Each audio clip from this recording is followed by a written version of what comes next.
Hello and welcome to my channel. Today we're going to be talking about the best way to structure your math block. So usually we're given a certain chunk of time and we can't always fit in everything that we need to within that amount of time.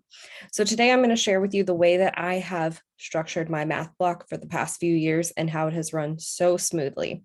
So I'm going to go ahead and share my screen with you all so that you can see exactly what my curriculum looks like and how it works.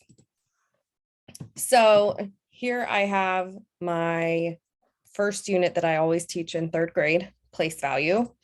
The overview page, this just talks about what we're going to be doing each week. So the first week is place value rounding and estimation.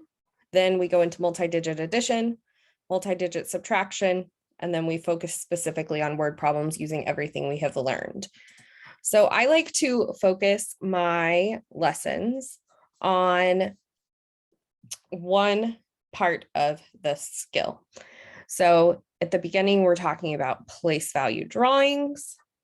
So here we are going to have our I can statement. I always have it posted on the board so that my students know exactly what our purpose is for learning. I list out whatever materials I need. I have our vocabulary words, and I like to post them on a math word wall so my students can reference them. And whenever we're talking about it, if they can't remember what it means, they can look back over to that word wall and see exactly what I'm talking about. So I also do at the beginning a word problem every day. So my first one here is Joanne is buying cookies for her school. She bought 4 cases of 100 cookies, 6 boxes of 10 cookies, and 3 extra cookies. How many cookies did she buy? So this is where we would talk about drawing, and my students could draw it out like this.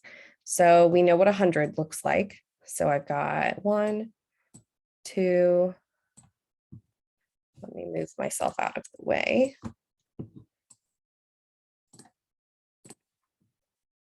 3 and 4 hundreds.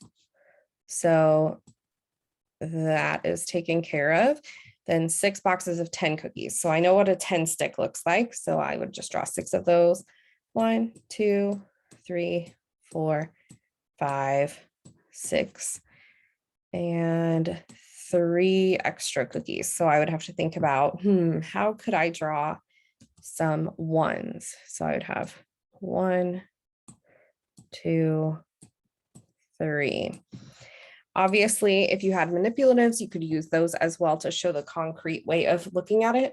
And then we would just count them up. So 100, 200, 300, 400, 410, 420, 430, 440, 450, 460, 461, 462, 463. The students could then say, Joanne bought 463 cookies. Then I jump into my mini lesson. So the word problem just kind of gets them thinking about what they know, what they don't know. And I just give them a few minutes to get started and we go through it. I'll ask for students to share if anybody feels comfortable sharing how they got their answer, what they did. And then again, like I said, we jump into the mini lesson. So in this particular one, I would start by discussing the different ways that we can write numbers. I would give the example of 258 to start. That's just the example I'm starting with here. So I would write the number 258 upon my board, and we would create a chart to demonstrate the different ways that we can show that. So let me get this going here. We would have a chart here for base 10 blocks. We would want to look at expanded form and then standard form. So we would have base 10, expanded, and standard. I would either use base 10 pieces, or I would do some quick drawing up on the board of that just like we did a second ago. So I would say, okay, my number is 258. How many hundreds are there? Which one's the hundreds place? Well, I know the 2 is in the hundreds place. So I would draw 2 hundreds. These mini lessons are not going to be super long. When you jump into the activity portion, that's when you're really going to see who needs what. So when we get our base 10 drawn out here, we would then be ready to move on to the expanded form. We're thinking about the places again, and I like to have my students break it apart into a number bond. So we think about what each place is and how much it's worth. If we start with the base 10 part, then they're able to use what they can see there and translate it over. So they know that there's 200 blocks or 200 flats. So we would write 200. And because expanded form is adding here, we would make sure to have that plus sign. Then we would go into our tens. Well, I can count my 10 sticks. 1, 2, 3, 4, 5. I know 5 tens equals 50. And then I would count up my ones. I have 8 ones. And there's our expanded form. And then students would remember that standard form is just the normal way of seeing a number. So after we've gone through our mini lesson, we would have gone through a couple of different number examples to go through the different types of ways to see a number. We want to go into our activity. So students are going to be given in this situation, I would give them an activity where they can roll and write. So they would have 3 dice. If you needed to differentiate for students, you could do just 2 dice to make a number. And when they roll it, they would write their number here in the top. Then they would write in an expanded form. Oh, I forgot to add word form to our chart up above. I apologize for that. We want to go through the word form too. And remember that when we're in math, we don't need to worry about the spelling as long as it sounds good and you can read it or your students can read it to you. That's what matters.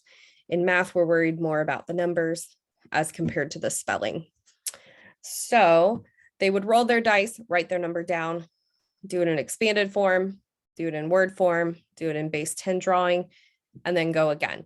If they needed those manipulatives to help them get their base 10 drawing down, absolutely fine. Then after our activity time, we want to make sure we are walking around completing some quick little assessments, and you don't have to check all of them. Just check 1 or 2 real quick, make sure that they've got it, and that'll help you know what you need to use for the interactive notebook. So in my math small groups, that's where I do my interactive notebooks. That way I can really be hands-on with the students because I let my students refer back to their interactive notebooks all the time. If they need any kinds of hints they can't remember, they're more than welcome to go back to their interactive notebook. It's a life skill to use your resources. So there's a few different options that I would give in here. Everybody would do these place value strips that will show them all of the different places. So they would have as far up as we would go. I would give my students up to the thousands place, and then they would put their comma in there. You may need to go up to the 10,000s place. Totally fine. Then we would work through our base 10 flaps if that's what those students needed. So if they have a hard time with their place value drawings, you would want to help them with their base 10 blocks.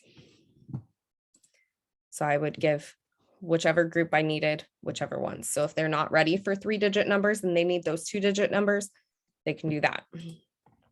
If students need to work on expanded form, we would do 2 digits or 3 digits or 4 digits.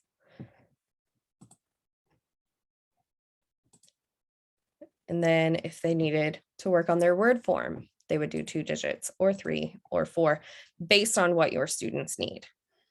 And then that would be our math lesson. And during their center time, they could be working on anything else that you assign to them. So my centers are very simple. Like they could have a task card center. They would have a technology center. and they would be with me. And if they did not complete their roll and write, they would have to complete that before going into their center. I do not grade their centers because that's practice. I will check over it to make sure that they are on track, right where they need to be, but I'm not going to make sure that they're getting it correct and giving it a grade because they're still learning that, and that's not quite fair. If y'all have any questions, feel free to reach out. Thank you so much for watching. I'll see you again next time. Bye.